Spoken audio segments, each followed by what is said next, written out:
자기 아들을 아끼지 아니하시고 우리 모든 사람을 위하여 내주신 이가 어찌 그 아들과 함께 모든 것을 우리에게 주시지 아니하겠느냐. 성탄절 우리가 맞이했습니다.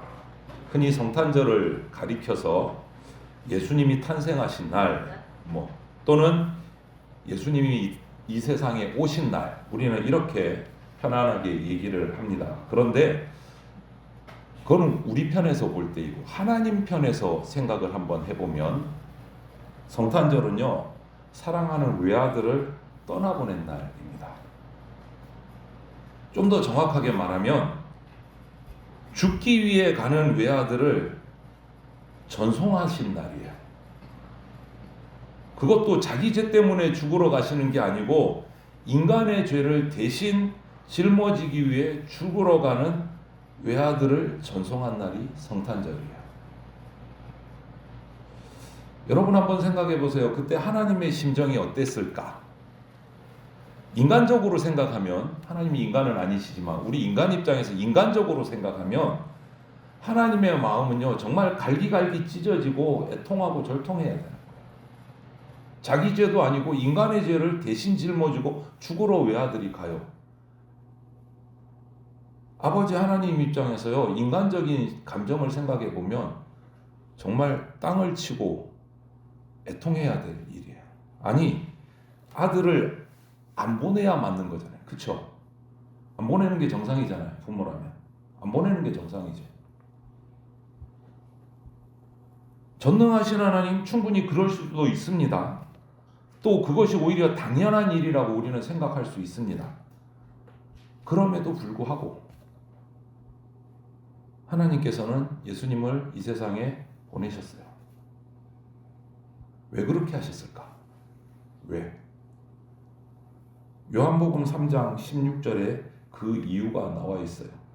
성경 전체의 요절이라고 말하는 요한복음 3장 16절에 그 동기가 뭡니까?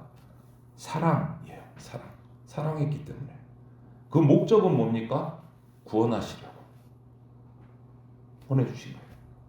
인간을 사랑했기 때문에 죄와 사망에서 구원해서 하나님의 자녀로 삼으시려고 독생자 예수님을 이 땅에 보내신 거예요. 이 날이 무슨 날이라고요? 성탄절입니다. 성탄절. 그렇기 때문에 우리는 성탄절에 나타난 하나님의 사랑이 어떤 사랑인지를 잘 읽어야 돼요. 예수님이 오신 것 감사합니다. 감격해야 됩니다. 그냥 있으면 안 돼요. 잔치를 벌리고 우리 인간 입장에서는 감사해야 돼요. 하지만 그 이면에 놓치지 말아야 될 게 무엇이냐? 독생자를 보내주신 하나님의 사랑을 우리가 읽어야 돼요. 그 사랑이 어떤 건지, 도대체 어느 정도인지, 그리고 그 사랑을 받은 우리는 과연 어떻게 살아가야 될까? 이것을 다시 한 번 더 깨닫는 날이 성탄절이 돼야 돼요. 그래야 성탄절을 올바르게 보냈다라고 말할 수 있는 거예요. 올바르게 보냈다. 성탄절에 담긴 사랑, 도대체 어떤 걸까요? 성탄절에 담긴 사랑은요, 아낌없이 주신 무한한 사랑이라고 말할 수 있어요. 아낌없이. 자기 아들을 아끼지 아니하시고 우리 모든 사람을 위하여 내어주신 이가, 이렇게 오늘 성경은 말하고 있어요. 아까워하지 않는다. 이것은요, 사랑이에요. 사랑을 의미하는 말이에요. 아까워하지 않는다. 사랑은요, 아깝지 않습니다. 사랑의 크기를 어떻게 측정할 수 있을까? 고민을 해봤는데 이렇게 표현할 수 있을 것 같아요. 얼마까지 아까워하지 않을 수 있을까? 예를 들면 이거예요. 두 사람이 있습니다. 저한테. 한 사람한테는 몇천 원 주는 것도 아까운 마음이 막 드는데, 다른 한 사람은 내 있는 거 수십억 원이 있다면 그걸 다 줘도 아까워하지 않는다. 이렇다면 각 사람을 향한 사랑의 크기가 보인다고 생각을 해요. 아까워하지 않는다. 아까워하지 않는다. 그것이 사랑의 크기가 될 수 있어요. 그런데 우리 하나님은요, 우리 인간들에게 수십억이 아니고 의인이 아닌 죄인들을 위해서 자신의 외아들까지도 아까워하지 않고 주셨다면 그 사랑의 크기는 얼마일까요? 얼마나 클까요? 뭐 그냥 표현이 안 돼요. 엄청난 사랑. 엄청난 사랑. 여러분, 이처럼 하나님의 사랑은 절대적이고 무한하신 사랑입니다. 이 세상에 하나님이 독생자 예수님을 이 땅에 우리를 위해서 보내주신 것만한 사랑이 있을까요? 저는 없다고 단정 짓습니다. 그 이상의 사랑은 있을 수가 없습니다. 이 사랑이 얼마나 큰지를 실감할 수 있는 예를 들자면 우리가 성경에서 아브라함 너무나 잘 아시죠? 아브라함이 자기 독자 이삭을 하나님 앞에 바친 사건이에요. 창세기 22장에 보면 그 기록들이 있는데 어느 날 하나님께서 아브라함에게 독자 이삭을 바쳐라. 갑작스럽게 아무런 언질도 뭐 이유도 설명하지 않고 독자 이삭을 바쳐라. 이렇게 말씀을 하셨어요. 그런데 또 믿음의 사람인 아브라함은 아무런 불평 없이 그냥 하나님 말씀에 순종해서 아들을 데리고 산꼭대기에 올라가서 제단을 쌓고 그 위에 아들 이삭을 묶어놓고 칼로 각을 뜨려고 했어요. 그 순간 하나님이 뭐라고 말씀하십니까? 창세기 22장 16절에 보면 네가 이같이 행하여 내 아들 내 독자를 아끼지 아니하였은즉 말리면서 됐다 말리면서 네가 이같이 행하여 네 아들을 아끼지 아니하였은즉 이라고 창세기는 기록해요. 하나님이 아브라함에게. 이 말 뭡니까? 그만큼 아브라함이 하나님을 사랑했다라는 증거가 확실히 드러났다는 거죠. 네가 나를 얼마나 사랑하는지 내가 확실히 알았다. 이 말이에요. 확실히 알았다. 여기서 우리는 하나님께서 왜 아브라함에게 독자 이삭을 바치라고 시험을 하셨는지 우리가 그 이유를 알 수가 있습니다.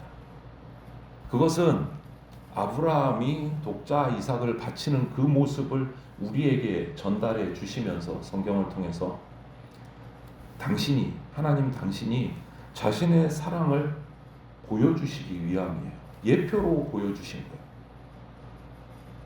네 아들 이삭이 귀한 거 알겠지? 내가 독생자 예수를 너한테 보내는 거 그 이상으로 힘들다. 그러니까 너희를 사랑하기에 내가 얼마나 사랑해서 이것을 아끼지 않고 독자 예수 그리스도를 보내는지 너희가 알아야 된다. 이 말씀 하시고 싶습니다. 이 말씀.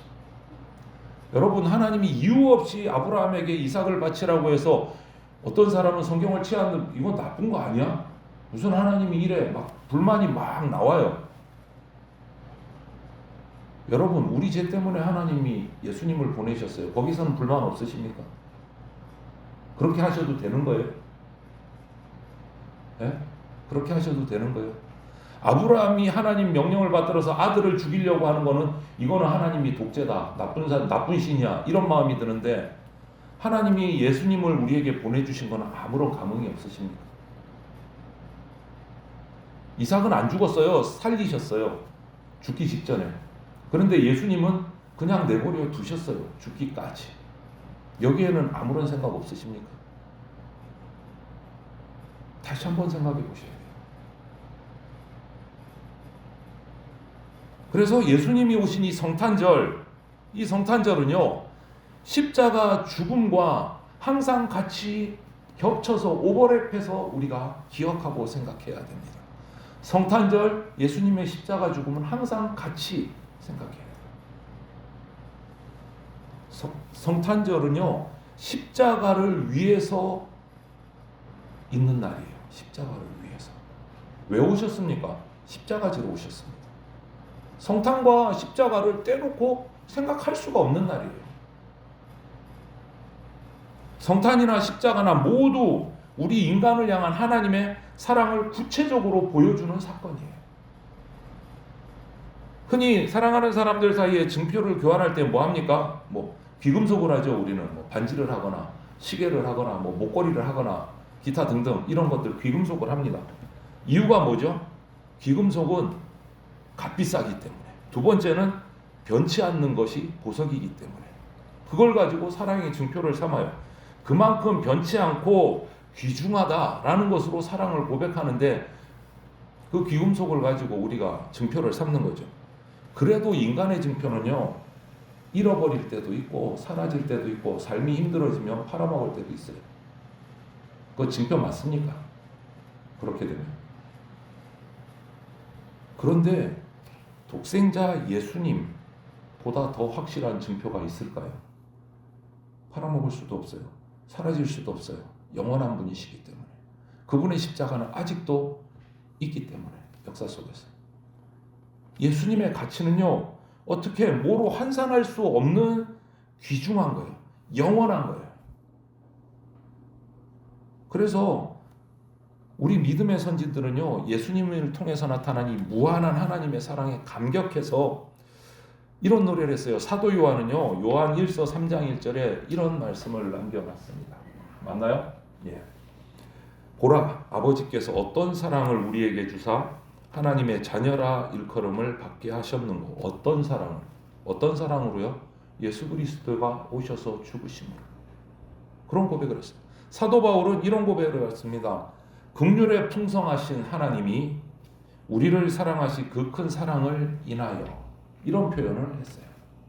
이런 표현. 여러분, 그러므로 이번 성탄절을 보내면서 측량할 수 없는 하나님의 무한하신 사랑을 깊이 묵상해 보시기를 바랍니다. 독생자를 아낌없이 주신 사랑 느낄 수 있어야 돼요.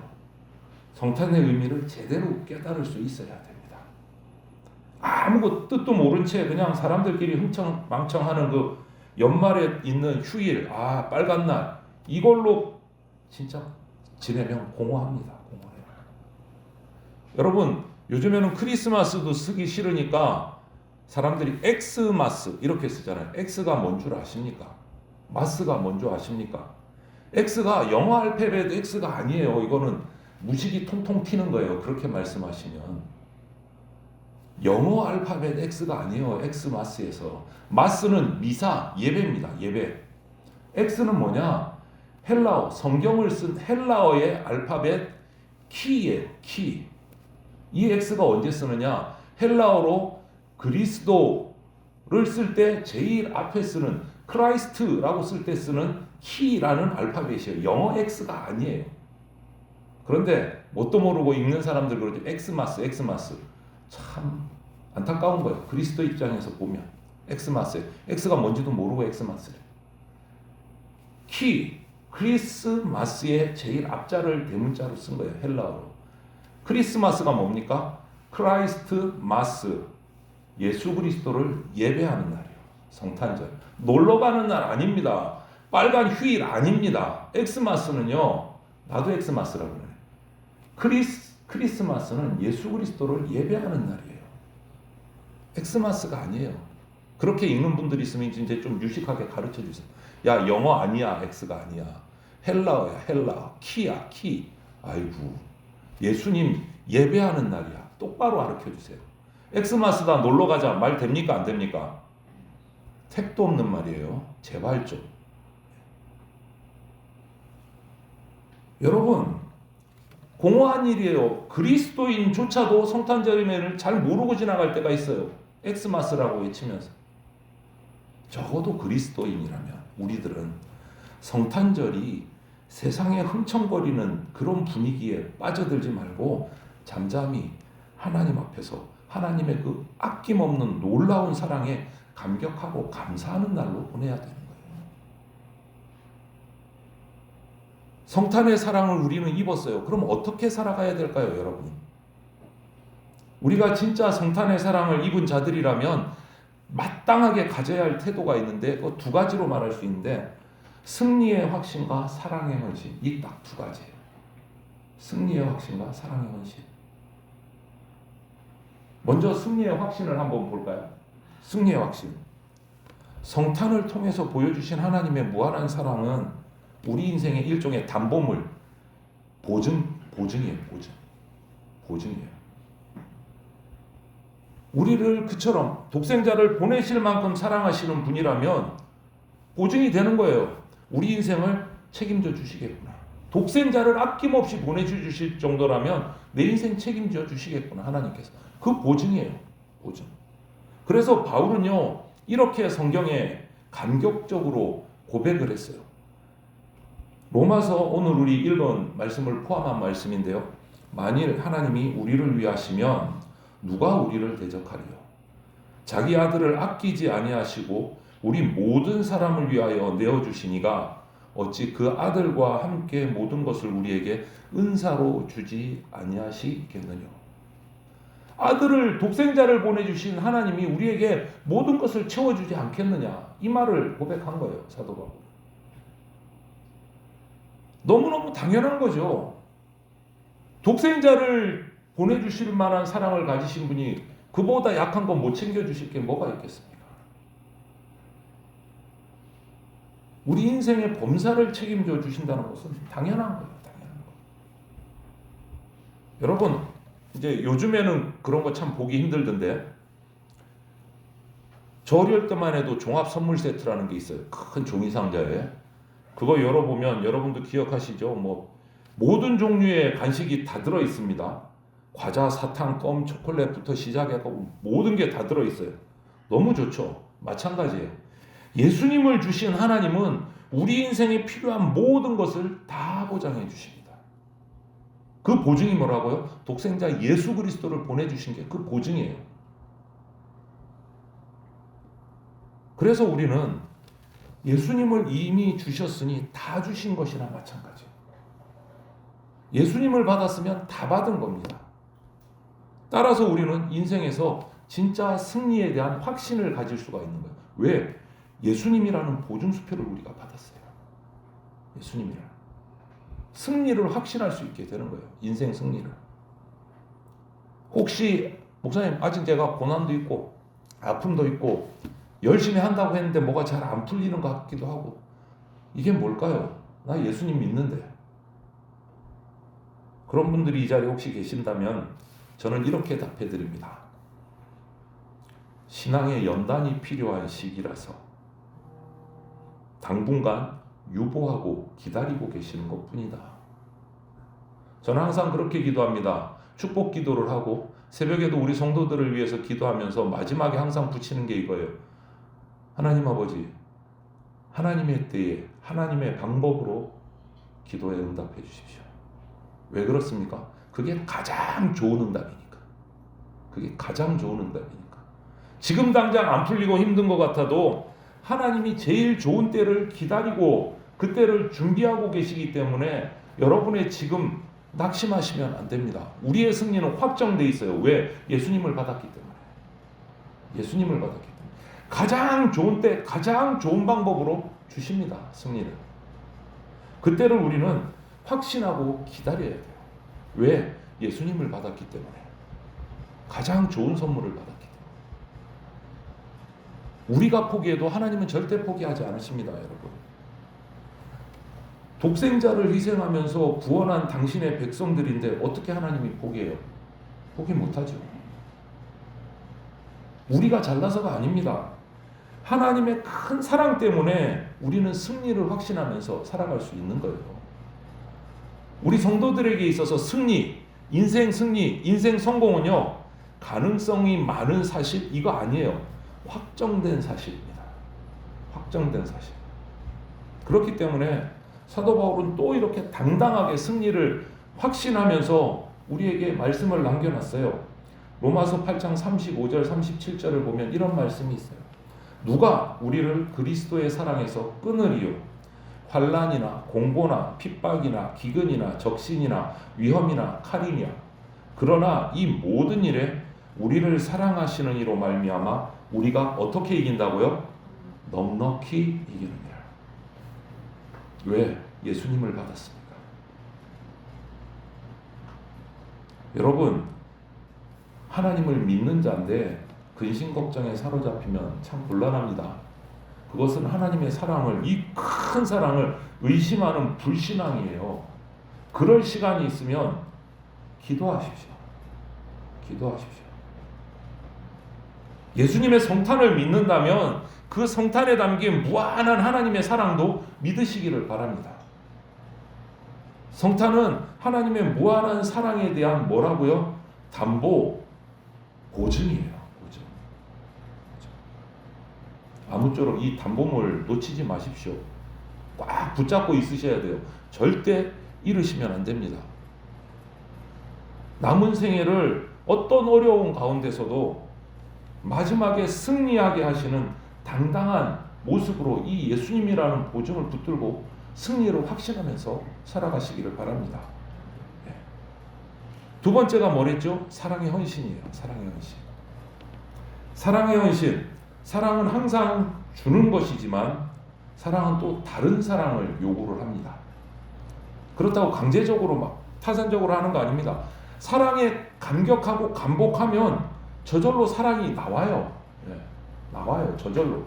억지로가 아니라 하나님의 사랑이 아낌없이 나에게 주어진 것을, 예수님을 통해서 주어진 것을 절실하게 깨닫게 되면 감동의 마음으로 자발적으로 사랑하게 됩니다. 사랑하게 됩니다.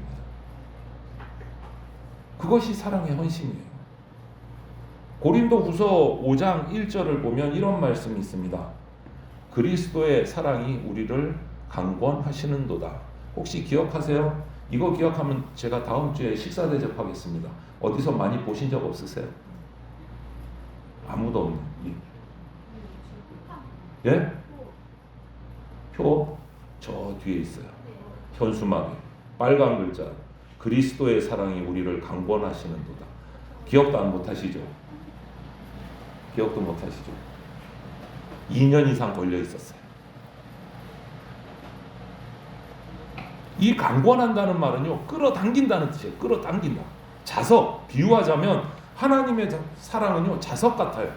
이게 무슨 말이냐면 끌어당기는 힘인데, 자석은 여러분, 자석이 끌어당기는 힘인데 아무거나 끌어당깁니까? 아니잖아요.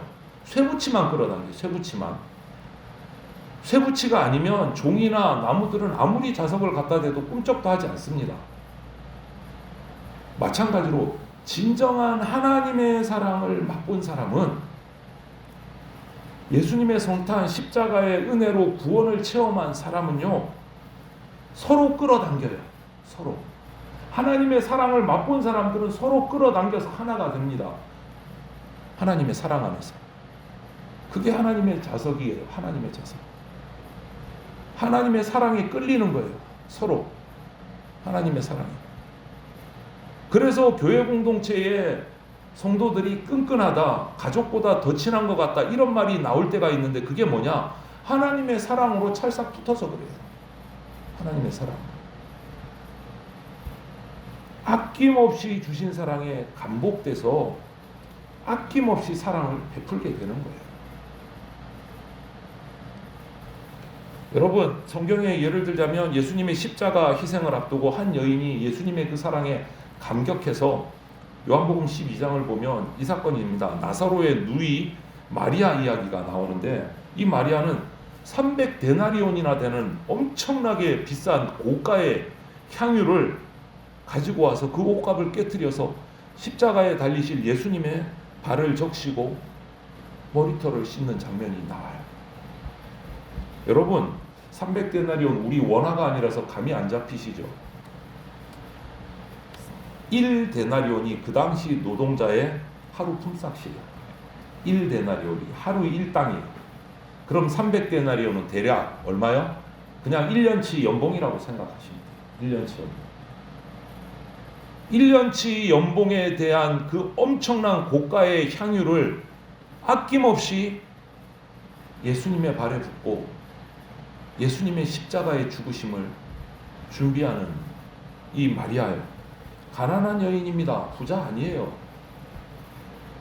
그런데 그 엄청난 것을 아낌없이 주님 앞에 쏟았어요. 왜? 주님의 사랑이 얼마나 큰 사랑인지를 절절하게 깨닫고 경험했기 때문에. 반대로 여러분, 예수님의 12제자 중에 가룟 유다는요, 주님의 사랑을 몰라서 예수님하고 동고동락하면서 그렇게 찰떡같이 붙어 다녀놓고도 예수님의 말씀 직관했습니다. 예수님의 기적도 직관했습니다. 다 믿을 것 같으시죠? 그러면 그런데도 직관을 했는데도 안 믿는다고 하면 말이 돼? 이러실 것 같죠? 가룟 유다는 예수님의 이적과 말씀을 직관했어요. 함께 먹고 자고 했어요. 그런데 어느 날 마리아가 와서 300데나리온의 그 엄청난 비싼 향유를 예수님의 발에 붓는 모습을 보고 가룟 유다의 반응이 어땠는지 아십니까?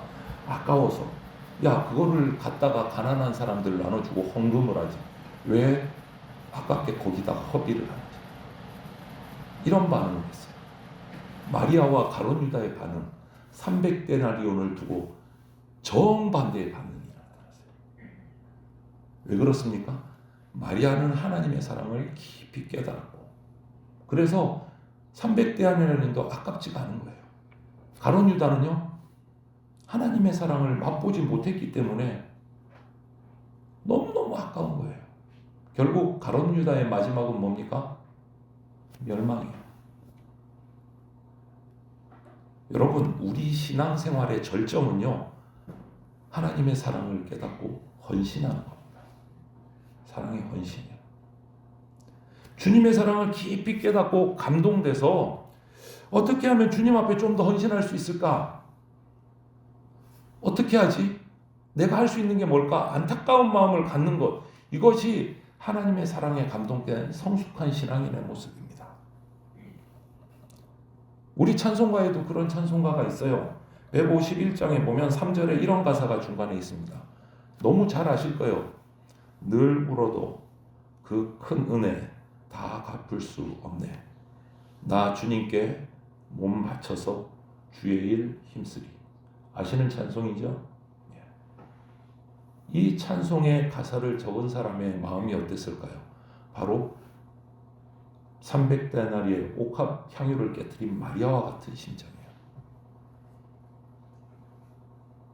여러분, 하나님은 분명히 우리에게 남은 생애를 책임져 주십니다. 왜? 예수 그리스도 가장 큰 사랑을 주셨기 때문에. 성탄에 담긴 사랑이 그것을 증거해 주고 있어요. 그러므로 우리는요, 우리 자신을 위해서 염려하는 대신에 주님께 아낌없는 사랑을 바칠 수 있어야 됩니다. 저와 여러분들이 그렇게 되기를 소망을 합니다. 주님의 일을 위해서 복음을 전하는 일에, 이웃에게 긍휼 베푸는 일에 정성을 다하기를 바랍니다. 그러면 주님께서 더 풍성한 것으로 채워주십니다. 우리 인생에 선한 길로 이끌어 주실 줄 믿습니다. 아니, 열심히 했는데 안 주셔도 이미 예수님을 내가 받았기 때문에 감사할 뿐이에요. 하지만 그럼에도 불구하고 하나님은 반드시 그 사랑이 넘치도록 우리에게 채워주십니다. 뭐 안 주셔도 우리는 예수님 받은 것만으로 충분하지만 하나님은 그런 분 아니세요. 더 채워주세요. 더 채워주세요. 이것이 축복의 원리예요. 저는 축복 설교 안 하는데 하다 보니까 자동으로 나오네요. 이게 진짜 축복의 핵심입니다. 하나님의 사랑을 간절하게 깨닫고 그 감격으로 사랑의 헌신을 하면 하나님이 채워주십니다. 그 약속이 바로 우리가 잘 아는 마태복음 6장 33절 말씀이에요. 크게 한 목소리로 읽어볼까요? 너희는 먼저 그의 나라와 그의 의를 구하라. 그리하면 이 모든 것을 너희에게 더하시리라. 아멘. 성탄절은요, 하나님이 독생자를 죽음의 자리로 떠나보내신 날입니다. 억지로 하셔도 엄청 큰 사랑인데 아낌없이 하셨습니다. 얼마나 큰 사랑입니까?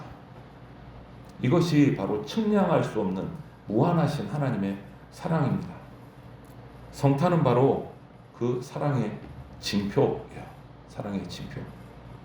그 사랑이 이미 우리를 구원했고 장차 천국 갈 때까지 우리 생애를 보증해 주실 것을 믿으시기를 바랍니다.